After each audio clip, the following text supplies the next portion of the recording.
Welcome back. World cup अपना था और अपना ही है। आप हमारी इस खास पेशकश में आपका एक बार फिर से बहुत बहुत स्वागत हो। सभी भारतवासियों को इस विश्व विजय पर बहुत बहुत बधाई।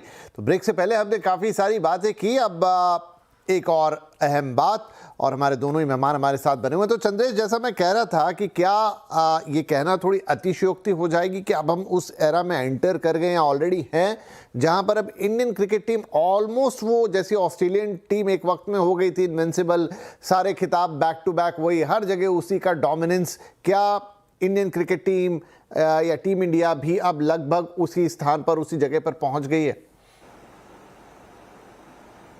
नहीं, बिल्कुल नहीं। क्योंकि अगर आप देखें, और खुद गौतम गंभीर साहब ने कल पोस्ट मैच प्रेस कॉन्फ्रेंस में ये बात कही कि अगर आपको लग रहा है कि ये डोमिनेंस है वाइट बॉल में, जहां तक बात है, बिल्कुल नहीं। पिछले 3 वनडे सीरीज में 2 वनडे सीरीज भारत हारी है। इनफैक्ट जब से गंभीर कोच बने हैं, पिछले 5 में से 3 वनडे सीरीज हारे हैं भारत।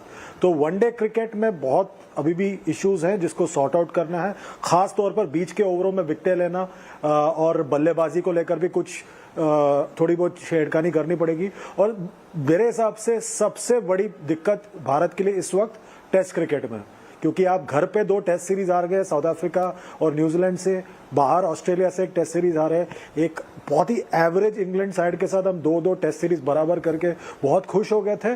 पर ऑस्ट्रेलिया ने बता दिया कि बहुत ही ज्यादा साधारण इंग्लिश साइड थी, वो हमें हराना चाहिए था उनको। टेस्ट क्रिकेट में बहुत दिक्कत है क्योंकि बल्लेबाजी में एक बहुत बड़ा खाई आ गया है, क्योंकि विराट कोहली और रोहित शर्मा नहीं है वहां पर।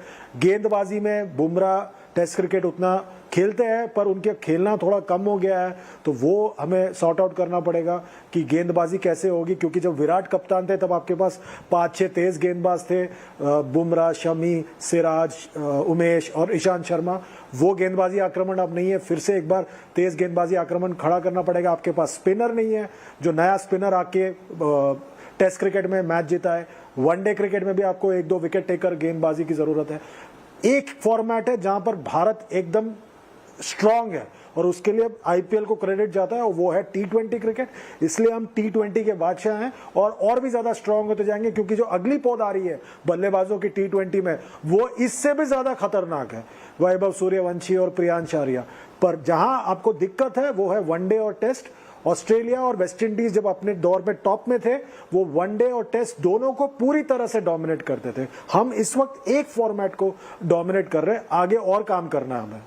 जी ठीक है, क्योंकि आज खुशी का दिन है, जश्न का दिन है, तो थोड़ा इसको माइल्ड ही रखते हैं। लेकिन मैं अपने सवाल को संकुचित कर देता हूं। वैसे एग्री कर गए चंद्रेश की उस फॉर्मेट में। तो शारदा जी, ये जो T20 है, लेकिन एटलीस्ट इसमें इस वक्त आप इंडिया को इंडिया में खिला लें या दुनिया के किसी भी कोने में खिला लें, ये टीम विजेता ही होगी, विश्व विजेता ही बनेगी। अभी यहाँ पे तो हम इनविंसिबल हैं एटलीस्ट।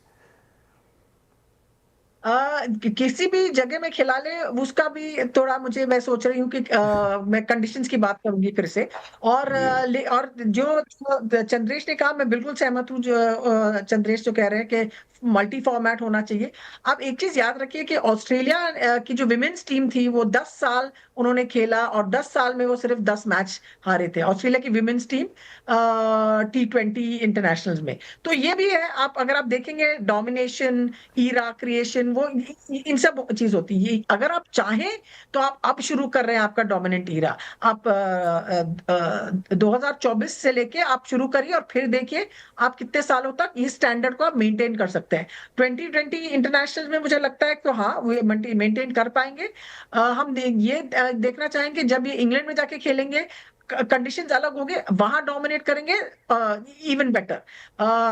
अगले साल वर्ल्ड कप साउथ अफ्रीका में है, 50 ओवर वर्ल्ड कप, उसमें इंडिया की परफॉर्मेंस कैसे रहेगी वनडे क्रिकेट में, वो भी देखना पड़ेगा। हमको थोड़ा रियलिस्टिक होना चाहिए। हम रिपोर्टर हैं विपिन, हम थोड़ा वो हो जाते हैं, कर लेते हैं अपने आप को। हमने जितना भी थोड़ा कूदे फांदे कल सेलिब्रेट किया, अब बस फिर हम अपने रिपोर्टर की के वेशभूषा में हम आ गए हैं अभी। नहीं बिल्कुल, और क्यों नहीं, क्योंकि आगे भी तो वर्ल्ड कप जीतने हैं। आपको टेस्ट वाला वर्ल्ड कप जीतना है, मतलब टेस्ट का चैंपियन बनना है। आपको वनडे की ट्रॉफी वो जो मिस हो गई थी वो वापस लेके आनी है। अगर इसी पे हम मन को मना लेंगे कि वाह हम तो बहुत बड़े हैं और बहुत शानदार हैं, तो फिर हो सकता है अगली बार ये ट्रॉफी भी ना आए।